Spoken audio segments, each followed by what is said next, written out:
Bonsoir et bienvenue à tous au premier rendez-vous du cycle de conférences autour de la mobilité en milieu urbain. Donc, c'est un thème qui tient à réinterroger la relation entre l'homme nomade contemporain et l'espace qui l'entoure. Et dans cette perspective, notre but, c'est de valoriser les déplacements actifs comme étant des outils de lecture d'un territoire, et de même que la recherche et l'expérimentation autour de systèmes constructifs mobiles. Donc aujourd'hui, nous avons invité des personnalités, des spécialistes autour de l'homme nomade contemporain. L'homme nomade comme matière première pour non seulement comprendre et connaître l'histoire des civilisations, mais aussi une manière d'avoir une réflexion, une ouverture par rapport à des autres manières d'appréhender l'espace et donc une autre manière d'avoir un rapport à la ville. Voilà. Donc aujourd'hui, nous sommes heureux d'accueillir Francesco Carreri. Donc il est architecte, membre cofondateur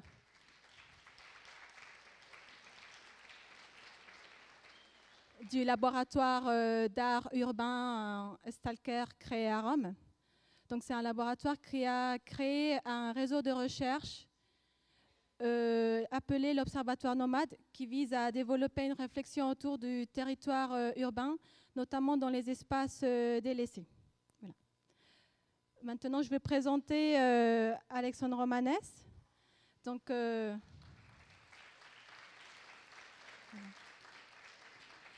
Alexandre Romanes, il est le directeur, le cofondateur du cirque Romanes. Il est connu pour être le premier cirque tzigane en Europe.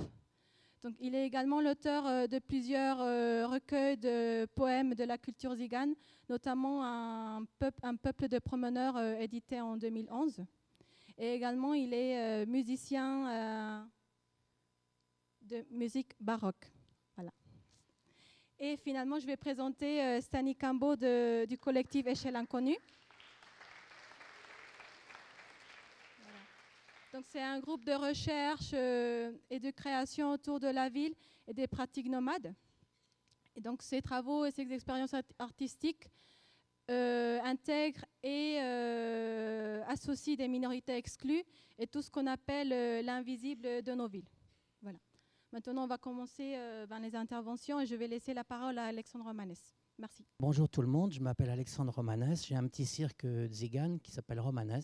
Et puis, alors déjà, pour moi c'est une bizarrerie d'entendre parler de nomadisme et de la ville, car les nomades dans la ville, je ne sais pas si ça existe vraiment.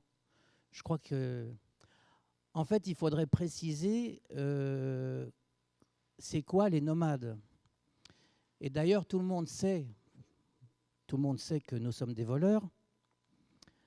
En même temps, je dis toujours, si les banquiers avaient volé ce qu'on a volé nous, le pays ne serait pas dans l'état où il est.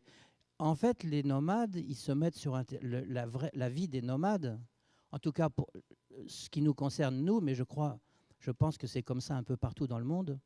Le nomade, il se met sur un territoire, donc c'est une famille ou je dirais une tribu, et puis il épuise le terrain.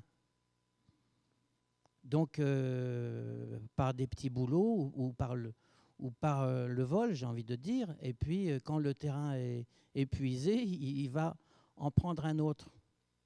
Donc, et ce n'est pas dans la ville, parce que dans la ville, d'abord, s'installer dans les villes, où s'installer?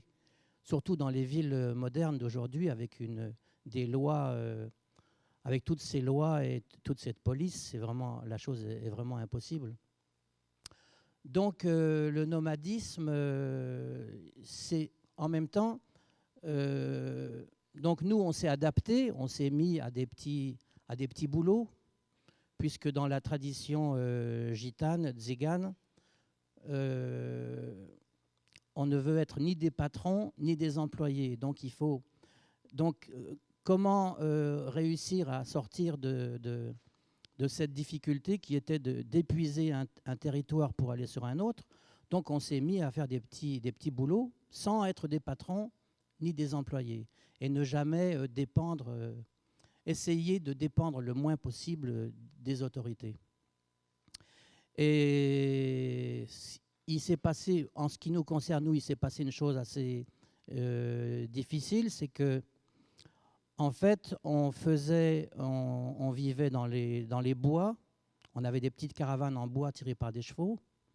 Jusqu'à la Première Guerre mondiale, on vit dans les bois, on fabrique on est excellent pour faire des lames, les lames de couteau et des épées, et on a un savoir qui est encore en avance sur l'Occident, un savoir qui vient de l'Asie, puisque les Gitans, les Tziganes, ce sont d'anciens hindous. C'était des tribus qui circulaient en Asie et qui finissent à la fin du Moyen-Âge par venir en Europe. Et puis, on faisait le commerce des chevaux. Et on avait des chevaux, on avait de très beaux chevaux. Et ce gars, aujourd'hui, qui achète une voiture très chère, une Porsche ou une Ferrari, ce gars existait il y a 100 ans et il voulait l'équivalent par rapport au cheval. Donc, on vivait plutôt bien.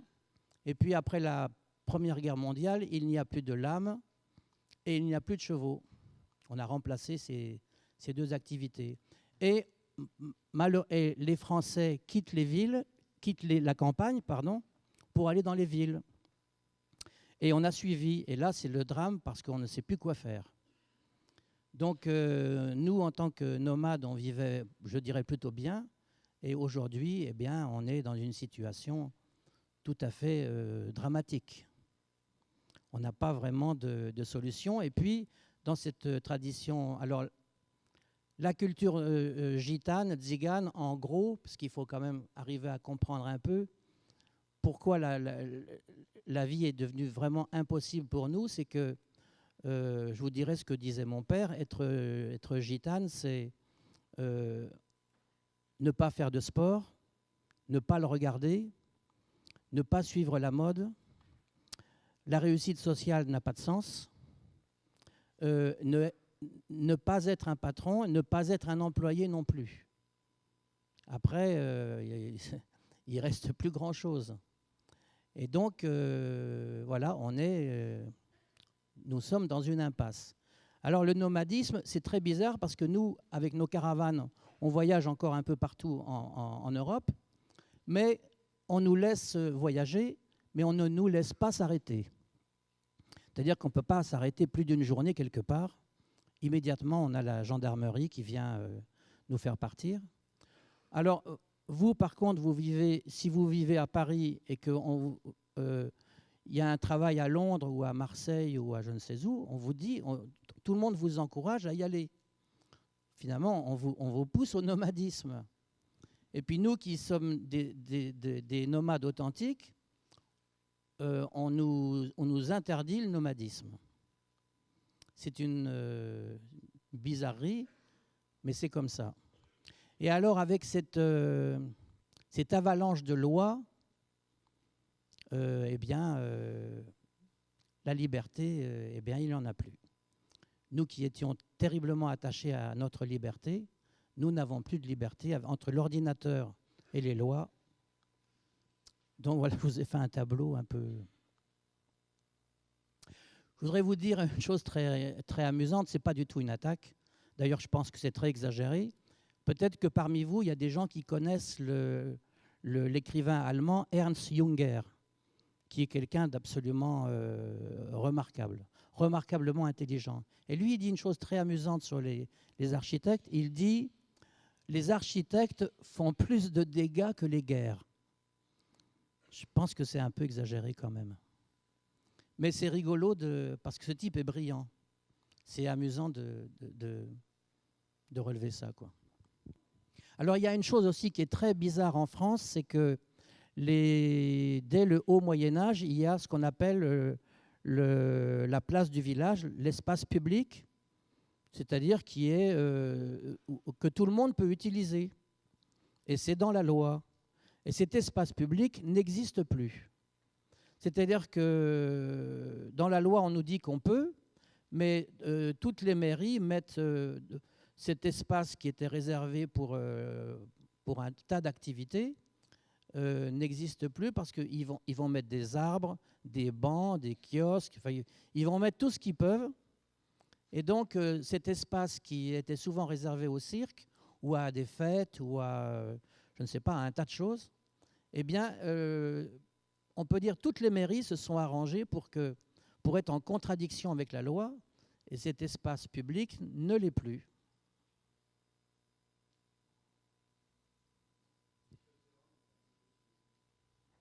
Je parle du centre-ville, où le centre du village, presque toujours il y a une place. Eh bien, vous regarderez que les places, on ne peut plus rien faire sur ces places. Et là, les mairies sont en contradiction avec la loi. Eh bien, le cirque ne peut plus s'implanter. C'est ça le problème. Il n'y a plus d'espace pour ça. Il n'y en a plus. Alors, il n'y a plus de cirque. Il y en a beaucoup des cirques en France. Mais les uns derrière les autres s'arrêtent, puisqu'il n'y a plus de possibilité de s'installer dans la ville. Puis, de toute façon, il y a des choses très bizarres. Il doit y avoir, je pense, plusieurs centaines de chapiteaux en France qui sont en permanence implantés dans les villes ou dans les villages. Et tous les chapiteaux sont devenus illégaux. Tous. Parce que quand la loi a été faite, il y avait à l'intérieur des espèces on appelait ça des corniches, des piliers qui repoussaient la toile. Il y avait les mâts et puis tout autour, il y avait... Et il est bien dit qu'il est interdit de monter un chapiteau sans ces corniches. Or, la modernité fait que les nouvelles structures n'ont plus besoin de ces fameuses corniches. Et donc, il n'y a pas un chapiteau en France qui en a. Et donc, tous les chapiteaux sont illégaux. Et alors, ils ont sorti une autre loi qui est extraordinaire aussi, c'est-à-dire que pour installer un chapiteau sur une place, ça c'est dans la loi, hein, il faut faire des essais de sol comme si vous alliez monter un immeuble de 5 étages. Donc, avant même de monter le chapiteau, vous avez déjà une facture de, je ne sais pas, 20 ou 30 000 euros. Après, je ne vous dis pas toutes les lois qui nous ont faites. D'ailleurs, on en croule tous sous les lois. Je dis ça, je ne suis pas un gars d'extrême droite, hein, pas du tout. Mais on vit dans un océan de lois, vous et nous. Il n'y a pas que nous. Hein. Il n'y a pas que les gens de cirque.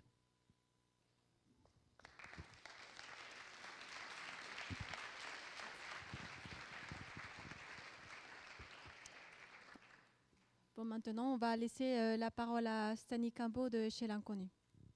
Bonsoir.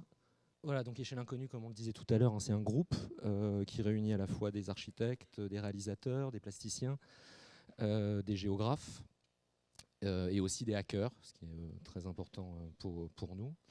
Et on travaille maintenant depuis 17 ans sur différentes problématiques, disons, orphelines des questions urbaines. Alors je rejoindrai Alexandre Romanes sur un point. Je serais peut-être encore plus dur que lui. Je ne suis pas, bien que moi-même architecte, je ne suis pas certain que ça soit une bonne nouvelle que les architectes commencent à s'intéresser à la mobilité et au nomadisme, puisque tous les exemples jusqu'à présent n'ont jamais été très bons pour les mobiles et les nomades. Il suffit d'aller voir une aire d'accueil pour les gens du voyage pour se rendre compte que le travail des architectes, ça peut véritablement être nocif. Donc c'est une question. Hein. Voilà. D'autre part, alors pour terminer la présentation du groupe Échelle Inconnue, alors je le fais là parce que simplement pour expliquer pour quelles raisons on travaille. Hein. On a coutume de se présenter comme des fils à papa. C'est-à-dire qu'Échelle Inconnue, c'est aussi une sociologie particulière. On est tous fils d'ouvriers, de marins, sur le menton, pardon. Ouvriers, marins, infirmiers en psychiatrie, et grosso modo, on travaille avec les nôtres. Donc ça explique pourquoi on s'est très vite intéressé, entre autres, aux questions de mobilité et de nomadisme. Alors c'est pas le terme qu'on emploie, hein, parce qu'en effet, c'est parfois un peu compliqué ou hasardeux à utiliser. Donc je vais rebondir d'abord sur ce que disait Alexandre Romanes. Il faut se méfier, alors c'est ce que je vais essayer de faire là en un quart d'heure. J'avais plusieurs questions, le programme était un peu dense pour tenir en un quart d'heure. Il faut se méfier d'une certaine idéalisation du monde nomade, voire d'une folklorisation du monde nomade. En plus d'être architecte, je suis béarnais et je sais ce que ça donne, la folklorisation d'un langage, par exemple, c'est la disparition d'un langage. Et on pense, nous, à échelle inconnue, qu'au contraire, la question de la mobilité et du nomadisme est complètement inscrite dans l'histoire de la modernité. Alexandre Romanès disait tout à l'heure, être tzigane, c'est ne pas s'intéresser au sport, c'est oublier Cantona. Moi, on est installé à Rouen, qui est une grande ville de boxe. C'est oublier tous les boxeurs manouches qu'il y a pu y avoir. Moi, j'ai passé mon enfance à traîner dans des galas de boxe. C'était la moitié des Algériens, l'autre moitié, c'était des manouches. Donc, il y a aussi ça. Et enfin, là où on se rejoint complètement, c'est qu'en effet, l'État, de manière générale, en France plus particulièrement, puisqu'on est quand même des inventeurs de lois particulières, est particulièrement nocif, néfaste, agressif envers les populations tziganes d'une part et mobiles d'autre part. Donc Alexandre Romanès expliquait que voilà, avant c'était les bois, les lames, etc. Je sortirai un peu de ça aussi. Enfin, ce qui vraiment pose problème en France, c'est en 1912 l'instauration du livret de circulation et de lois qui créent un régime de sous-citoyenneté pour les tziganes et les nomades sur le territoire français. Oui, bien sûr. Ouais. Donc voilà, alors on ne sait pas si on le garde pas. Et grosso modo, et on est aussi dans un pays assez étrange qui fabrique du tzigane administrativement. Alors c'est intéressant aussi parce que je pense que les populations mobiles sur le territoire français et ailleurs, puisque le projet Marknovtchina qu'on mène en ce moment se déroule à la fois en France, mais aussi à l'est de l'Europe, en Ukraine, en Moldavie et à Moscou. Voilà, ça ne concerne pas que les populations dites tziganes. D'ailleurs, comme on définit le tzigane, il y a l'histoire familiale, personnelle qui se transmet. Enfin, bon, il n'y a pas de...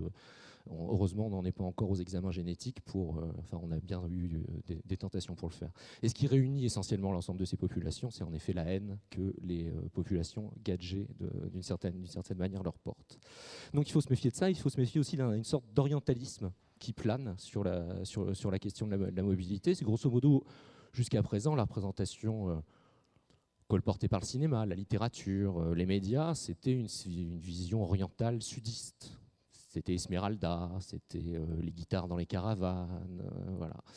Et là, très étonnamment, avec l'arrivée, entre autres, des populations roumaines sur le territoire français et des Roms roumains, on a une réorientation et une réorientalisation de la question. C'est qu'aujourd'hui, c'est un peuple de l'Est, voilà, et on redécouvre, on se réappuie sur le chemin de l'Inde, etc. Donc nous, ça nous intéressait d'une part d'aller vérifier ce qui se passait à l'Est de l'Europe en ce qui concernait ces différentes populations. Donc voilà, ça c'est notre terrain de jeu, qui est un peu grand, hein, donc la région Haute-Normandie sur laquelle on travaille, un petit pays, la Moldavie, ici, avec la Transnistrie entre deux, et essentiellement la région de Moscou. Donc les mobilités ou les nomadismes contemporains, c'est quoi? C'est évidemment pas que les populations tziganes, ça concerne aussi, donc là c'est un couple avec lequel on travaille du côté de Vernon. Donc lui est ouvrier au chômage, elle est ouvrière aussi. Elle a des très courts contrats dans les entreprises de parfumerie installées autour de Vernon, puisque Vernon, c'est la fin du croissant cosmétique. Évidemment, plus les moyens de payer un appartement et la nécessité de bouger en fonction des courts contrats qu'elle peut avoir. Et donc, ils ont pris comme option celle-là, c'est-à-dire vivre dans un camion qui se déplace en fonction des contrats qu'elle peut obtenir. Donc voilà. C'est fait partie, c'est la réapparition. On a vu dans les années 20, 30, la disparition du prolétariat nomade, puisque jusqu'aux années 20 et 30, quand même, les ouvriers se déplacent énormément en France, mais aussi en Europe pour trouver du travail. Et on voit la disparition de ça.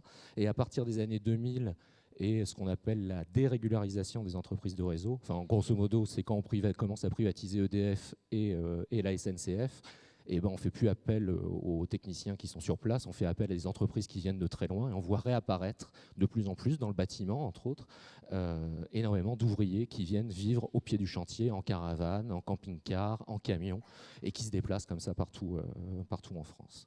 Un autre exemple, donc là c'est ici, c'est chez nous, à Rouen. Alors c'est presque de l'archéologie parce que ça va disparaître. C'est un exemple très rare. C'est une enclave nomade en plein centre-ville. Donc ici, on a la Seine. On est sur la rive gauche. Donc les deux côtés sont urbanisés, mais le bas des quais n'est pas urbanisé. Et c'est un endroit, c'est une rareté pour ainsi dire. C'est l'équivalent de la place du village qui n'existe plus, qui constituait véritablement une enclave nomade. C'est qu'on trouvait d'une part des travelers, donc des gens qui vivaient dans leur camion, parfois saisonniers, parfois pas. Je vous passe la carte qui ne va pas vous dire grand-chose. On trouve aussi, donc ici c'est un hangar loué par l'État, hein, puisque c'est un hangar qui sert à la restauration des clochetons de la cathédrale, et les entreprises qui emploient donc des ouvriers pour refondre les pièces ont incité les ouvriers à camper directement au pied de cette usine. Pour plusieurs raisons. C'est parce que, alors ça on le voit peut-être un tout petit peu sur la carte, parce que donc il y a ce hangar là avec ce camping qui est juste ici, et tout au bout il y a les autres mobiles très dangereux pour le cuivre qui sont les manouches. Et donc on a demandé à des mobiles de s'installer en tant que vigiles, pour ainsi dire, ouvriers et vigiles, pour protéger le matos contre d'autres mobiles qui sont situés un peu plus loin. Autre exemple intéressant, c'est aussi à certaines saisons, c'est pas un photomontage, enfin si, le panneau, mais pas le reste, une véritable maison de retraite, puisqu'on a sur ce périmètre-là l'installation de dizaines, voire plusieurs dizaines de camping-cars qui sont occupés la plupart du temps par des retraités. Donc parmi ceux-là, ceux qu'on a pu rencontrer et interroger, c'est des gens qui ont tout lâché parce que les retraites sont petites et ils ont lâché leur maison pour prendre l'option camping-car parce que c'est moins cher. Ils sont domiciliés chez leurs enfants et ils passent leur temps à sillonner la France en allant voir les petits-enfants en tournant du sud au nord. Et autre lieu très important, c'est aussi l'espace de la fête foraine, donc qui est une des plus vieilles fêtes foraines de France, donc avec aussi une représentation tzigane assez importante, puisque quand même la foire a été portée par les tziganes, hein, et que d'ailleurs le fait que les tziganes se mettent à la fête foraine après 1912, c'est pas un hasard, hein, c'est que jusqu'au 19e, il n'y a pas que des rétabeurs de couteaux et des vendeurs de chevaux, c'est aussi les tziganes qui vont... Les lignes SNCF sont pas prêtes, donc quand Gaudin veut vendre ses poils, eh ben, il faut qu'il y ait quelqu'un qui les promène. Et ça sera essentiellement les populations tziganes, et plus particulièrement manouches sur le territoire français, qui vont signer des accords commerciaux et qui vont aller de foire industrielle en foire industrielle pour présenter des produits manufacturés. Donc on voit aussi ces populations-là ne sont pas complètement à l'écart de l'histoire ou la marche du siècle, elles sont intégrées aussi dans des mouvements plus larges. Enfin, quelques images de Moscou, où là, la question de la mobilité est beaucoup moins portée par les populations tziganes, puisqu'il faut savoir que c'est essentiellement en France que les tziganes vivent en caravane. Hein. C'est cette espèce de schizophrénie de l'État hein, qui fait... c'est la double injonction, hein, sédentarise-toi et dégage. Donc il faut à la fois être mobile et immobile, ce qui rend les choses complètement impossibles, et que dans d'autres pays comme en Russie, en Moldavie, on a essentiellement des populations sédentaires, et depuis très longtemps, comme c'est le cas pas très loin, hein, à Montreuil, les murs à pêche, où on a des sédentarisations qui ont plus de 150 ans, 200 ans. Donc on est dans le quartier des Trois Gares, à Moscou, et ici, les populations mobiles sont pour l'essentiel centra-asiatiques, donc kirghizes, ouzbeks, et vont travailler sur le chantier métropolitain. Puisque c'est aussi ce qu'on disait tout à l'heure, hein, il y a aussi cette espèce de folie dans laquelle on vit. C'est bon, grosso modo, quand on est architecte, on est formé pour faire la ville qui convient aux riches. Il ne faut pas se leurrer, hein, c'est pas la ville des pauvres qu'on est en train de construire. C'est une évidence, on construit la ville qui convient aux riches. Et aujourd'hui, les riches ont décidé que toutes les villes sur le territoire européen devaient devenir des métropoles. Alors, on ne sait pas pourquoi, mais il faut que ça devienne des métropoles. Et l'équivalent humain, il faut qu'on devienne tous mobiles, et avec nos avatars, la mobilité, nos ordinateurs portables, nos téléphones portables, nos lignes de TGV, nos avions qui desservent une métropole à une autre. Donc on favorise cette mobilité-là, et en effet, on en criminalise une autre, qui est autour de cette tâche métropolitaine, qui est des mobilités traditionnelles ou même des mobilités plus récentes. Et là où on arrive vraiment dans quelque chose de fou, c'est que pour construire cette métropole, on fait appel à une main-d'œuvre, et cette main-d'œuvre, elle est, comme on le disait tout à l'heure, ouvriers mobiles qui vont aller sur les chantiers. Donc ici, c'est le logement typique du Kirghiz à Moscou, donc des containers dans lesquels les ouvriers vivent. Containers qui sont, de temps en temps, il y a quelques opérations policières qui viennent vérifier les papiers, on vire tout le monde, etc. Et donc, ils vont aller vivre d'un chantier à l'autre en se déplaçant de village de containers en village de containers, souvent en brigade, c'est-à-dire qu'ils sont une vingtaine, voire une quinzaine ou plus, enfermés dans cet espace-là. On a essayé de faire des entretiens, on a mis du temps à comprendre que le type ne pouvait pas sortir de son chantier du tout.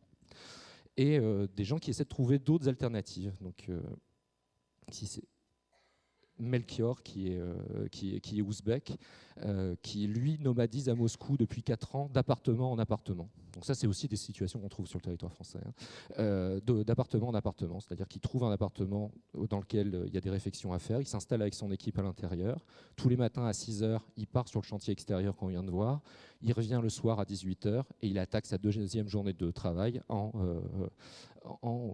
faisant la réfection de ses appartements. Donc après, c'est assez drôle, puisque vu de la France et avec la mode des yourtes, on imagine les Ouzbeks nomadisés en yourte. À Moscou, ce n'est pas le cas. Comment on sort de ça ? Il me semble qu'en effet, il y a une nécessité de réécrire l'histoire, de ne pas se faire avoir par les orientalismes, de ne pas se faire avoir par les folklores, et voir comment on arrive à partager de l'histoire commune, et comment ça peut s'inscrire dans une histoire aussi politique, aussi libertaire en définitive, hein, comment on sort de... Et nous, on poursuit une hypothèse depuis un moment, c'est se dire qu'un des rares événements politiques qui a placé au cœur la mobilité, voire même le nomadisme, ça a été la révolution ukrainienne de 1919, qui a été donc une révolution libertaire, qui s'est transformée en immense caravane de charrettes qui a traversé l'ensemble de l'Ukraine. Alors, ce n'est pas que des troupes armées qui se promènent, c'est aussi des femmes, des enfants, des villages entiers qui fuient les pogroms. Nous, on n'a pas très peur du communautarisme, mais c'est aussi un espace intéressant puisqu'il y a des régiments grecs, il y a des régiments tziganes, il y a des régiments juifs. Voilà, il y a une sorte d'assemblée de tribus assez improbable. C'est une révolution qui va assez mal finir, donc qui est dirigée par un homme qui s'appelle Nestor Makhno, dont j'ai pas mis la photo là, c'est dommage, parce qu'il ressemble à Marie Curie, donc c'est assez drôle. Et qui va se retrouver coincé d'une part entre les armées blanches, donc de Dénikine, soutenu à une époque par l'Allemagne, puis dès 1918 par notre ami Clémenceau, qui va envoyer des chars à Odessa. Donc vous voyez que l'histoire a tendance à bégayer un petit peu. Et de l'autre côté, l'armée rouge. Voilà. Donc pris en étau, ils vont finir par mourir. Et on essaie de poursuivre cette hypothèse-là en se disant que voilà, dans cette histoire-là, il y a peut-être quelque chose. La mobilité, c'est aussi une ambition trahie, en tout cas, une histoire clandestine de la modernité. Donc moi aussi, quand j'étais en école d'architecture, on m'a bassiné assez longtemps en cours d'histoire de l'architecture et cours d'histoire de l'art, avec l'avant-garde soviétique. J'en ai pas retenu grand-chose. Et c'est en y retournant que je découvre un peu de quelle manière ces promesses-là n'ont pas été tenues. Donc là, on voit, c'est une des œuvres de Melnikov. C'est un garage pour autobus. Donc on voit, c'est de la sculpture figée d'une idée de la mobilité. Hein. On voit ces courbes voilà, qui tournent, etc. Le pignon arrière du bâtiment, avec ces fenêtres qui suivent les rampes d'escalier. Donc c'est véritablement le mouvement qui va donner sa forme à la façade. Et dans ce projet actuel, donc qui n'est pas du tout restauré, hein, parce que c'est pas, on préfère plutôt restaurer l'architecture stalinienne en ce moment que celle-là. Dans ce lieu-là se résume à peu près toute la problématique russe, puisque on a ce bâtiment, donc expression de la mobilité, mais le vrai garage aujourd'hui, il est là, et surtout il est là, où un garagiste ouzbek ouvre les portes, il y a son bureau dans un des containers, il y a un endroit où il répare les voitures dans un autre, etc. Donc cette mutation de la modernité, d'une part. Alors je disais, ambition trahie, donc ça c'est d'autres, ça tout le monde connaît, hein, Rodchenko, ses affiches. Rodchenko qui très tôt va essayer de casser le plan de la photographie en disant de toute manière quand on marche, c'est-à-dire que les plans d'architecte ça marche pas non plus parce que quand on est tout le temps en mouvement, on a tout le temps la tête un peu penchée et l'horizontale on la connaît pas dans la vie. Et donc il va commencer à briser le cadrage de ses photographies, faire plusieurs recherches sur des formes possibles de la mobilité.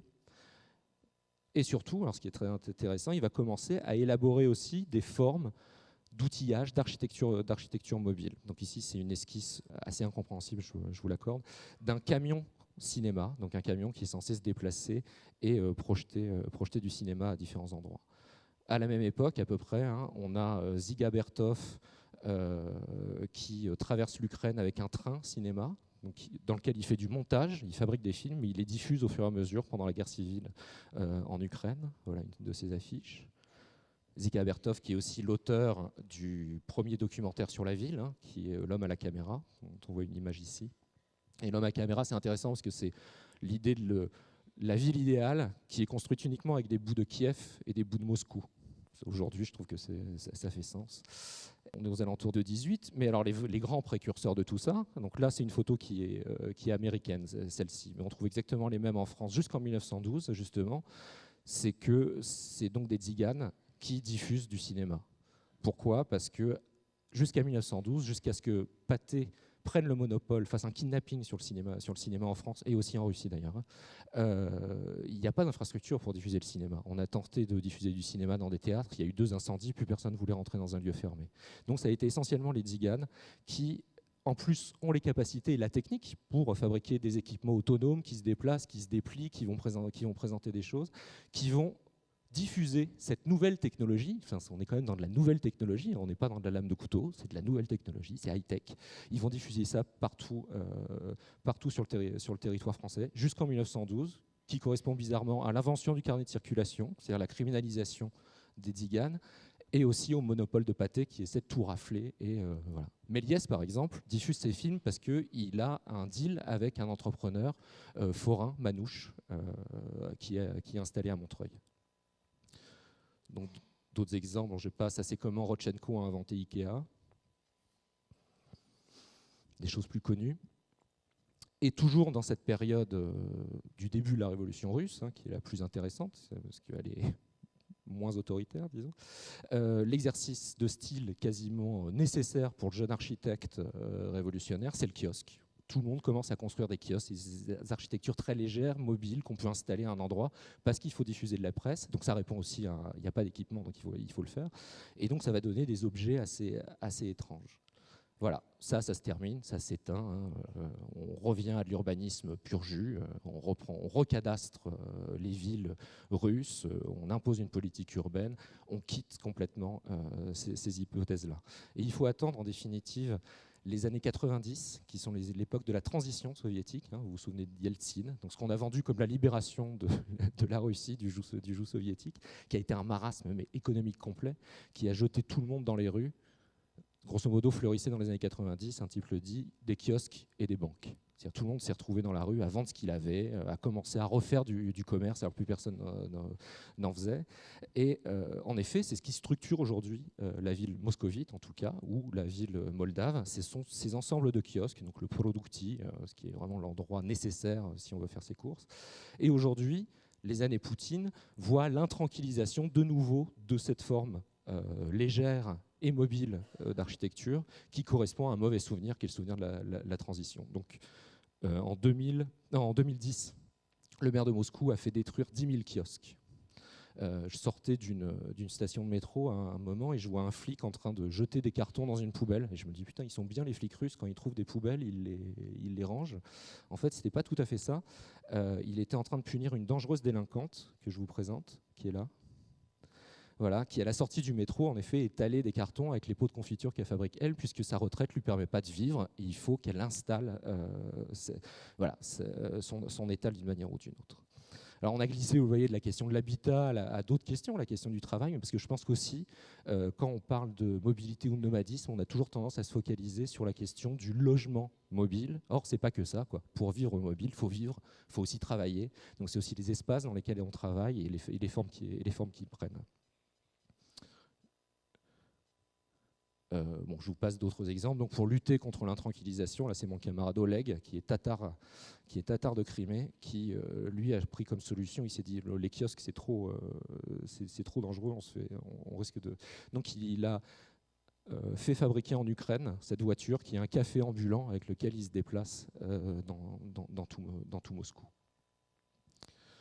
Voilà, donc il faudrait parler aussi des marchés, de l'économie informelle, puisque, je vous disais, on essaie de poursuivre une hypothèse, c'est qu'il y aurait une histoire secrète ou clandestine au siècle, qui, entre autres, serait traversée par cette question, ce moment qui a été la Martovtchina, mais qui pourrait être aussi traversée par ce qui a été la résistance algérienne au XIXe siècle et les villes mobiles créées par les Algériens.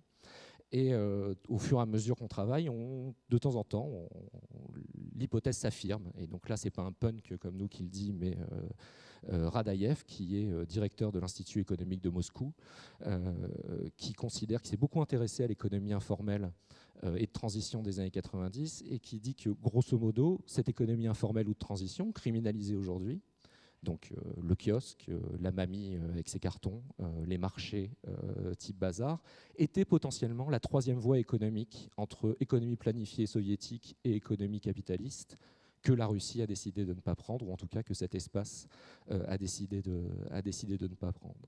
Et il veut comme père politique de cette économie particulière, Makhno justement, et la Makhnovtchina. Donc je vous rassure, Moscou, c'est aussi une ville cool. On a aussi le parc Gorky avec ses exercices d'architecture en bois de palette, voilà, pour s'amuser. Voilà. Et on m'avait demandé de dire un peu quelles étaient les possibilités, les hypothèses, les issues, comment on sort de ça. La première, c'est celle-là. C'est la question c'est le fait que déjà, les gens se débrouillent pas mal tout seuls. Il n'y a pas forcément besoin d'architectes pour leur filer un coup de main. Donc j'en veux pour preuve. Alors c'est aussi une tradition russe. Là, c'est sur un des chantiers sur lequel on a travaillé, et on trouve sur le toit du container cet assemblage de canettes et de fourchettes, et on demande au type ce que c'est, si c'est une antenne télé. Et il nous regarde, il fait bah non, c'est une antenne pour le Wi-Fi.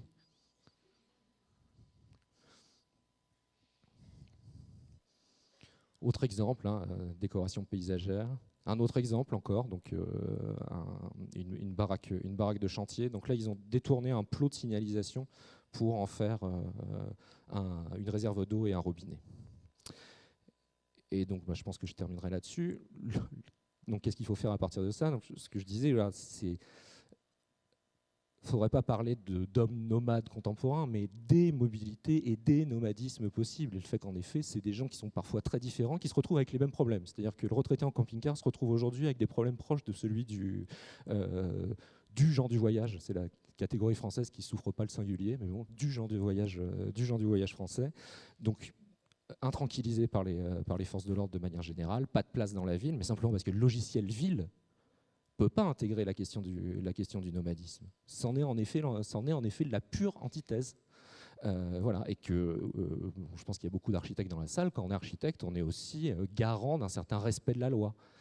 Le problème, c'est que quand dans un pays, on a illégalisé complètement les modes d'habitat et les modes de vie, c'est-à-dire de travail mobile, qu'est-ce que l'architecte peut faire dans cet espace-là, hormis se placer du côté de l'illégalité, ce que nous on préconise. Donc, première préconisation, on sort de la légalité, et voilà. Et l'autre chose qu'on essaie de faire, alors, plus ou moins de succès, c'est comment ces gens qui ne se reconnaissent pas comme même, parce que si on va avoir un traveler dans son camion, on lui dit c'est un peu comme le manouche qui vit à côté, là ton problème. Le mec il nous regarde, il fait ça va pas, non? Et si on va voir le manouche en disant c'est un peu comme l'ouvrier, il dit ça va pas, je suis pas gadget, moi j'ai rien à voir avec ce type-là. Donc on voit qu'il y a des possibilités d'union qui ne sont pas présentes et qui font qu'il y a le rapport de force n'est pas suffisant.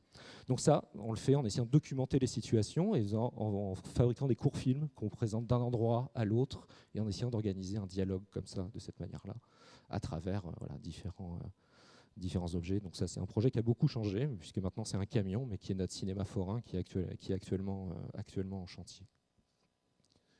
Voilà. Ultime image, pardon. Le fait qu'il y a eu à certains moments des visées urbaines qui tentaient d'intégrer cette question-là et qui la trouvaient peut-être plus souhaitable que la ville cadastrée, disons, ou haussmannienne. Donc ici, il y a eu un grand débat, toujours en Russie, parce que je pense que véritablement, quand on est architecte, c'est à cet endroit-là et à cette période-là que se nouent plein de choses. C'est vrai qu'aujourd'hui, quand on parle de nomadisme ou de mobilité, on a plutôt tendance à montrer archigramme ou des choses comme ça, parce que c'est plus pop, parce que c'est complètement utopique, donc c'est pas lié à un projet politique. Mais il y a eu un grand débat dans l'école constructiviste russe entre les urbanistes, et dont certains sont orientés vers une théorie qu'on a appelée la théorie du désurbanisme, et qui ont considéré qu'en effet, le plan était une violence faite aux individus, La manière d'urbaniser était une violence faite aux individus et à la société. On commençait à penser d'autres villes, y compris des villes qui se déplaçaient. Donc c'est l'exemple qu'on voit là, qui est le plan d'une ville linéaire, donc, qui s'étendrait comme ça vers l'est de la Russie, en se développant au fur et à mesure, en avançant, voilà, de cette manière-là. Voilà, je vais m'arrêter là. Merci.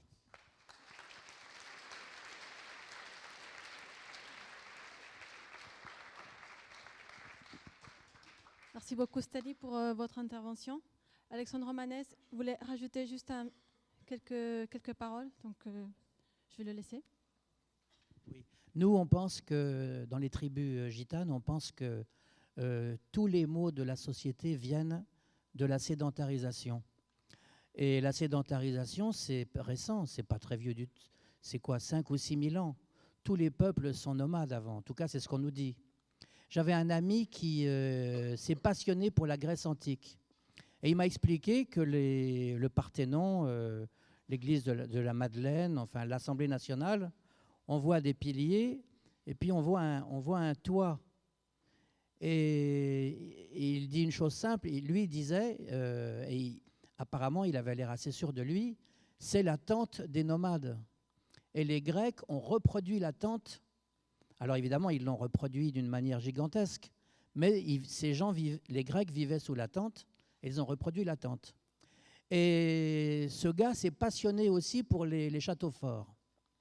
Et puis, il en a vu des centaines.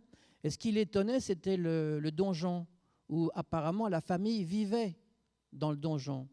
Et lui me disait, il avait pensé, il disait, mais c'est horrible de vivre dans le donjon, c'est un endroit invivable. Et puis, il avait remarqué une chose, c'est que tout en haut du donjon, il y a toujours un anneau. Et il s'était posé la question, mais c'est très bizarre, pourquoi il y a toujours cet anneau? Et il va voir un musée qui est, je crois, dans la région, pas très loin de Paris, où il y a plein de choses, des dessins du Moyen-Âge. Et il comprend. En fait, ces gens qui vivent dans ces châteaux, ce sont des nomades. C'est-à-dire que quand il n'y a pas la guerre, et dès qu'il fait beau, ils prennent la tente, qui est toujours ronde, avec un toit en pic, et puis ils se promènent dans la région, où ils vont même beaucoup plus loin. Puis quand l'hiver arrive, ou quand la guerre arrive, ils retournent dans le château fort, et ils installent la tente dans le donjon. C'est-à-dire que ces gens étaient encore des nomades. C'est pas vieux du tout. Voilà. Et sur le cinéma, juste un petit mot. Pourquoi est-ce que les Tziganes ont véhiculé le cinéma? Eh bien, parce que les gens pensaient que cette activité du cinéma n'avait pas d'avenir. Donc, ils l'ont laissé aux Tziganes. On voit qu'ils se sont bien trompés. Le thème du nomadisme, c'est énorme, gigantesque, et j'ai réfléchi là-dessus depuis 25 ans.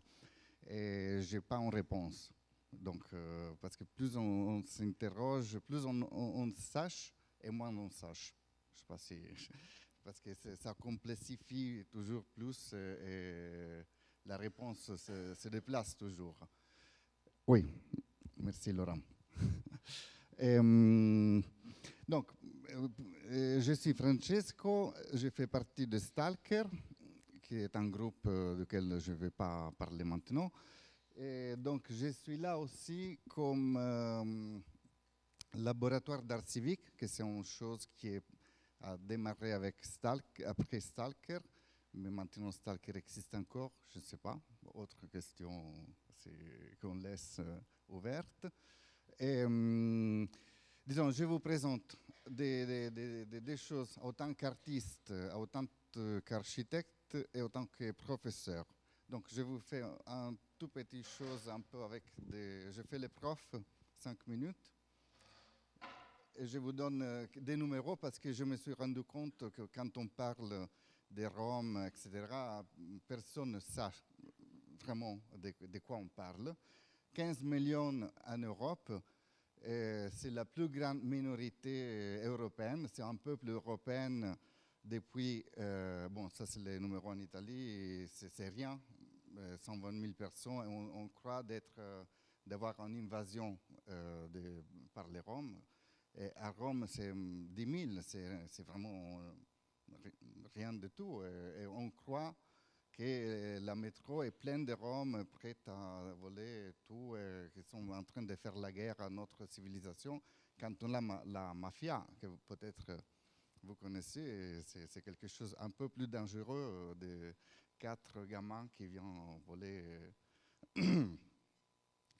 Et autre chose, c'est qu'on pense toujours qu'ils sont arrivés il y a 2 semaines, 3 semaines, un mois, c'est les dernières années, mais on sait bien qu'ils arrivent dans les 1400, les 22, ils arrivent à Rome, on le sait parce que les papes les a chassés. Donc, on a toute l'histoire de Rome est faite par des lois contre les Roms, bon, vous avez compris. Excusez-moi, mon français, je vais inventer un peu. Ça va. Ça, c'est une histoire de ce qu'on sait de Rome. Et il y a 3 ans, à Rome, on a commencé un plan qui s'appelait plan nomade, qui en fait, c'est le début du nouveau apartheid, même si ce n'est pas déclaré autant qu'apartheid, mais c'est exactement ça. En géographie comment on disait, d'expulsion. Donc, c'est un peu ce qu'on disait. On a décidé qu'on devait les sédentariser, mais de toute façon, on les appelle nomades pour avoir un alibi à ne pas lui donner des maisons. En France, on lui donne des HLM parfois. Bon, on a le droit. À Rome, ils n'ont pas le droit d'habiter. Donc, on lui dit, ça c'est une histoire, c'est des recherches qu'on a fait avec des étudiants. Je l'ai fait un peu ces les derniers 20 ans, juste pour vous dire qu'on les déplace, on déplace toujours les problèmes. Quand il y a un campement qui monte, on les médiatise, on dit que c'est les problèmes les plus grands camps de Rome, il faut faire quelque chose. Oui, la situation explose. Bon, donc on rase et on déplace. Et après, on rase et on déplace. Et jusqu'à quand, dans le 2012, il arrive un maire fasciste, déclarativement fasciste, même si les autres qui étaient ex-communistes lui avaient ouvert la voie. Donc, ce n'est pas en question. Et ils disent qu'il faut réduire toutes les Roms dans 13 campements. Donc, ils étaient 49 il y a 20 ans. Et le numéro des campements est descendu, le numéro de personnes est le même. Donc, c'est un processus de concentration. On peut dire concentration. Oui? On est en train de faire un processus. L'espace, c'est toujours moins. Et donc, on a fait avec Stalker, on a fait, moi j'ai inventé à l'université un cours qui s'appelle Arti Civiche, Art civique. Et c'est un cours qu'on fait entièrement à pied, en dehors de l'université, toujours en ville. Je ne rentre jamais à l'université, même les examens, on les fait dehors. Donc, j'ai demandé au directeur de ne pas avoir en classe. Je ne vais pas occuper l'université. Et maintenant, on a décidé de faire les fleuves. On marche un jour par semaine. On fait des étapes, on réparte chaque jeudi. Donc, on a décidé de faire les fleuves pour comprendre qui habitait dans les bidonvilles sur les fleuves. Et en fait, on dit toujours c'est les Roms, c'est les Roms, c'est les Roms. Mais ce n'est pas vrai, il y a tout le monde. C'est vraiment, il y a des gens qui viennent des Philippines, des Moldaves, des Péruviens, des Nigériens, des Italiens, bien sûr, qui n'arrivent pas à payer les loyers. Donc, déjà, ça ouvre un peu la tête. On essaie toujours de séparer les Roms et nous. Par contre, on est beaucoup plus mélangés de ce qu'on croit. Et là, je fais une promenade. Je ne vais pas vous expliquer. Vous voyez les images, vous comprenez toute seule.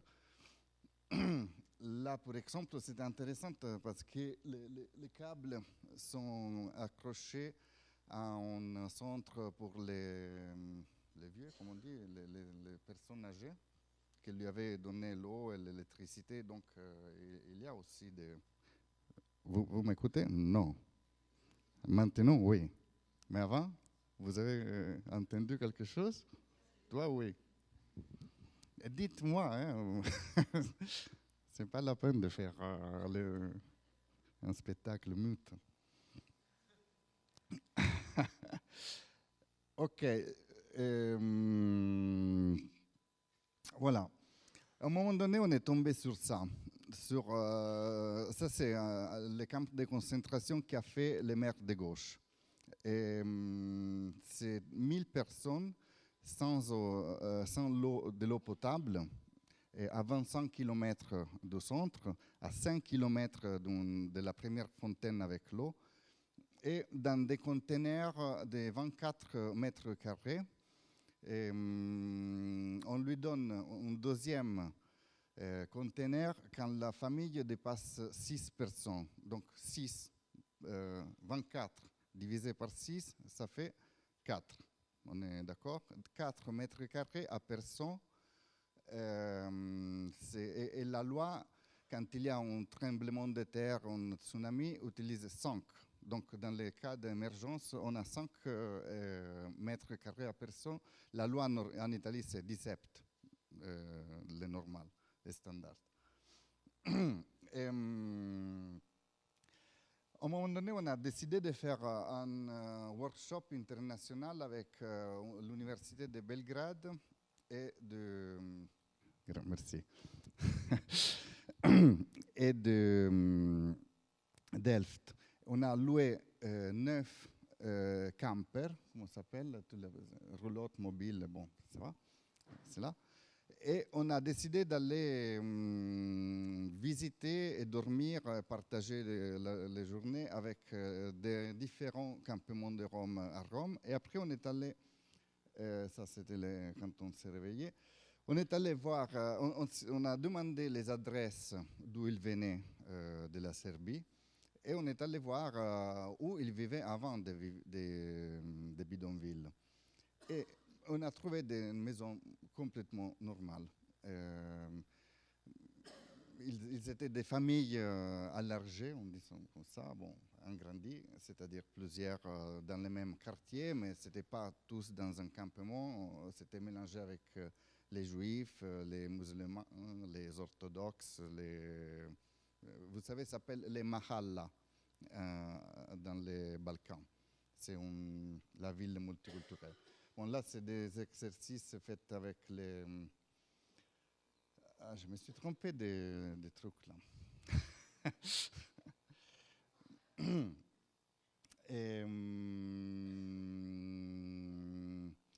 Bon, ça, c'est les campements dans lesquels on a passé 2 ans.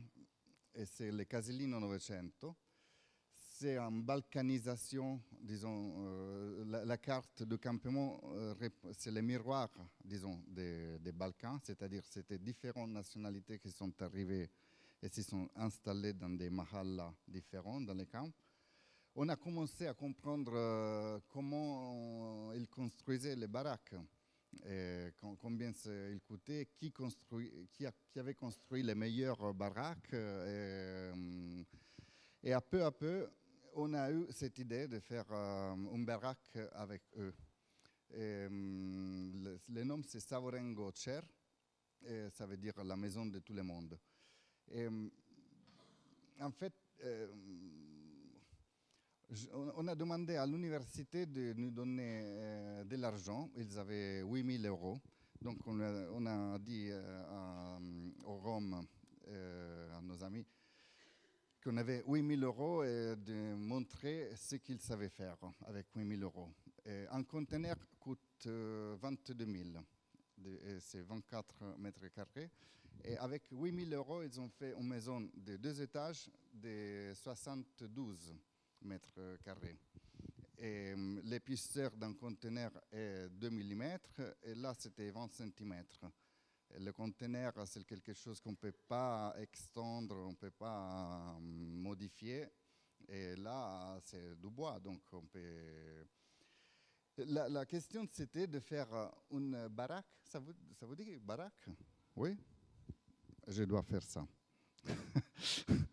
Donc, c'est l'histoire d'une baraque avec des documents. Parce que leur problème, c'est qu'ils n'ont pas de documents. Et leur problème, c'est qu'on est à la 3e génération en Italie. On ne lui donne pas une carte d'identité. Parfois, on les renvoie aux Balkans.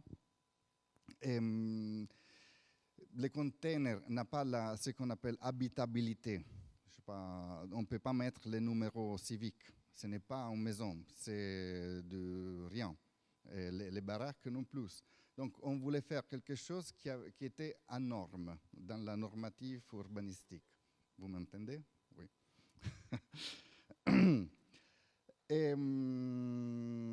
Est-ce qu'on a du temps? Je passe la vidéo ou 10 minutes?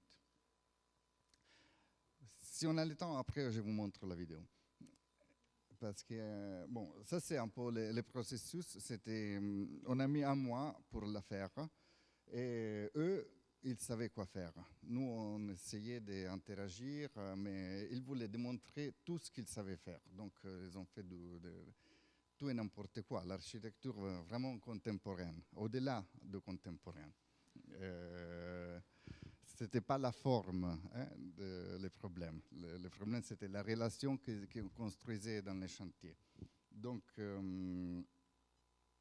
à peu, ça c'est ce qu'ils ont fait avec nous. On s'est fâché la nuit. Ça a été une très belle histoire d'un chantier très vivant, parce que tout le monde avait de bonnes idées, et donc difficile de choisir.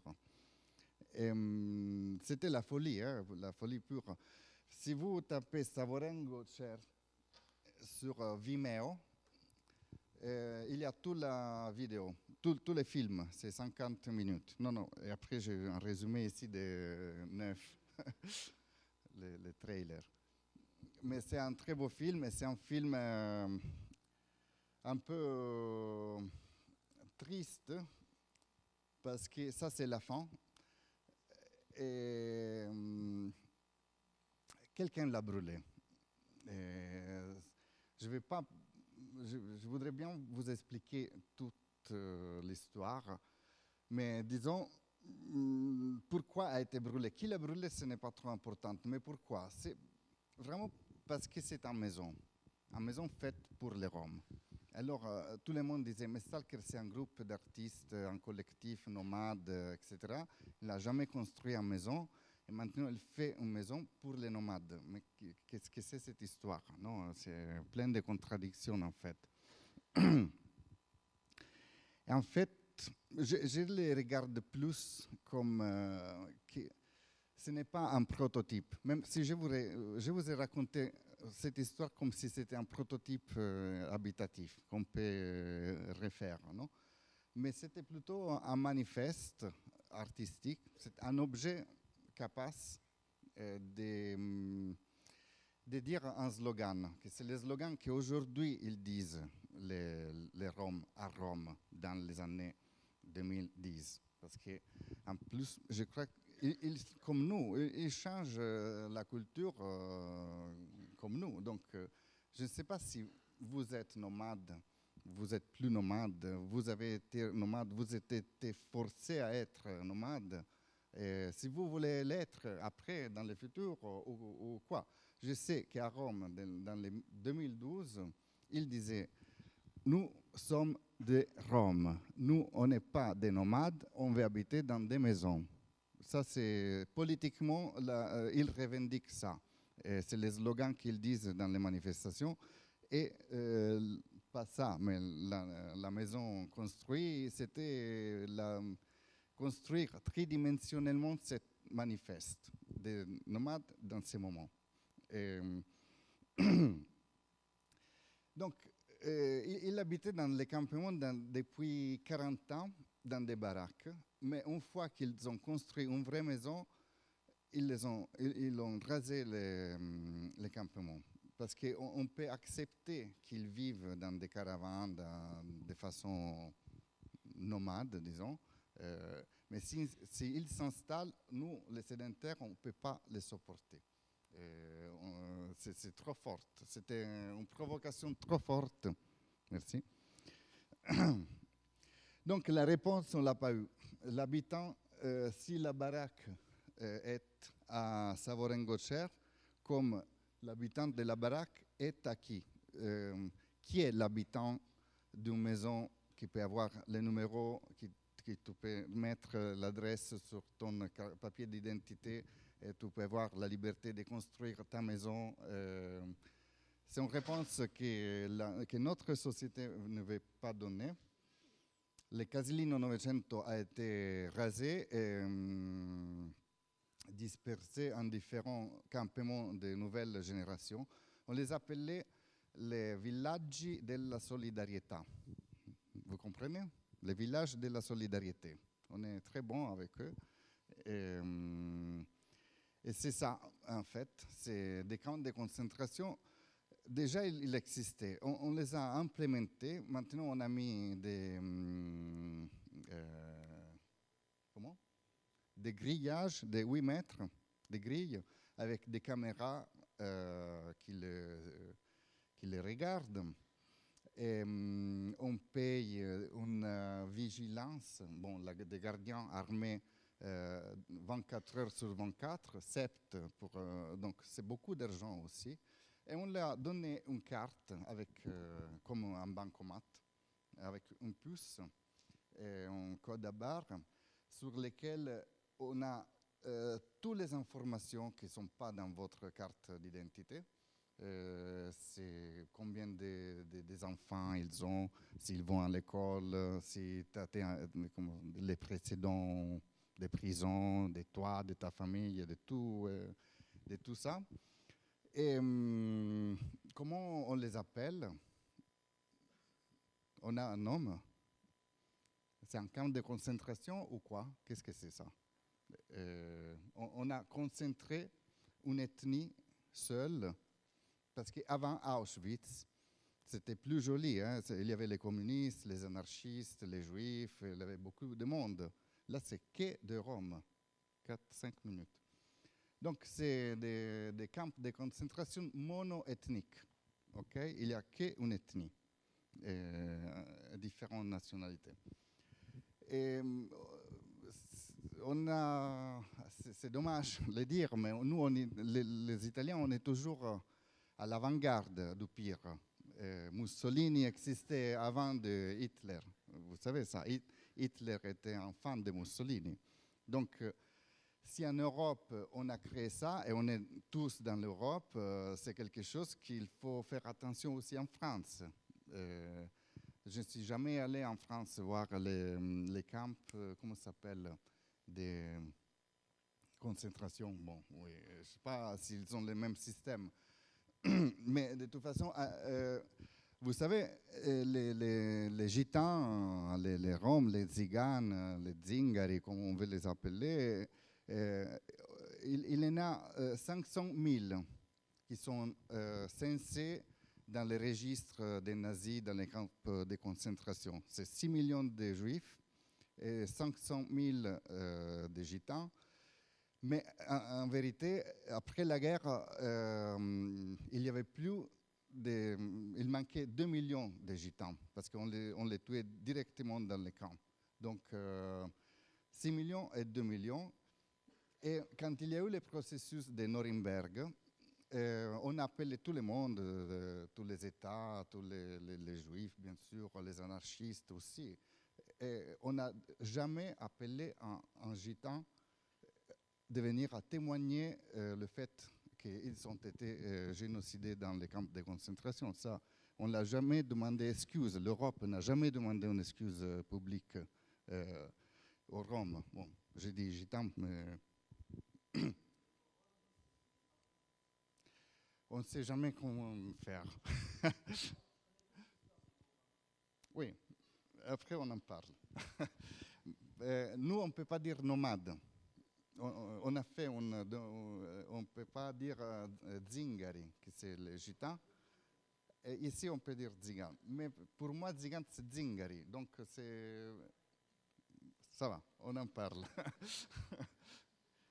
On s'est bien entendu de quoi je parle. Voilà. Et je vous montre une dernière chose. J'ai encore 3.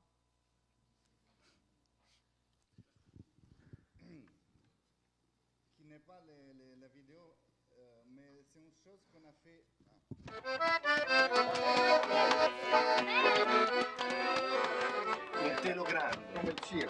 On l'a fait en juillet à Paris. On est à Grigny avec Pérou. Vous connaissez Pérou? C'est Tony Cambo aussi travaille avec Pérou. Il y a Laurent Malone. Ou prelata. C'est normal. Vas-y. Moi, je suis italien, je comprends bien. Où t'as pris en français? Mare prelata couleur. Ça veut dire une grande truc là comme ça, couleur. Oh, bien. Coloré. Coloré, voilà. Coloré de plusieurs couleurs. Voilà.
C'est un bidonville que les Pérou suivent depuis 3 ans. Et chaque fois, viennent expulser et ils recommencent à travailler avec eux. Vous connaissez, je crois.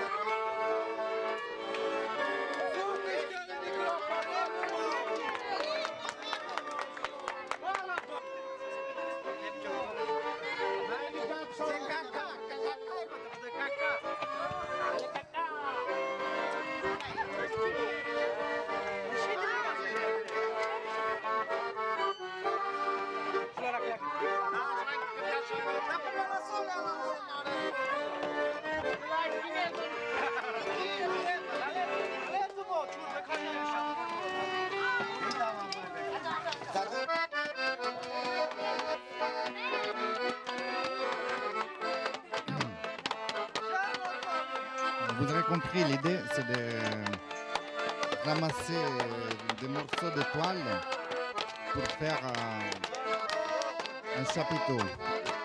Et transformer la bidonville dans un chapiteau. Grigny.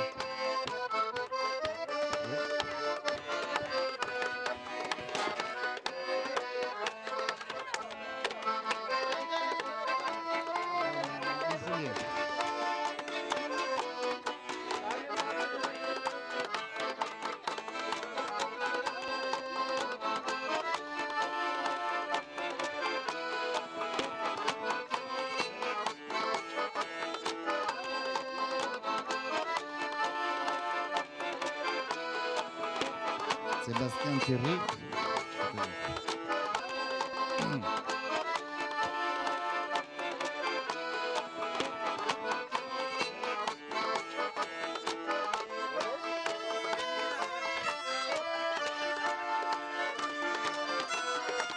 C'est une jupe tzigane.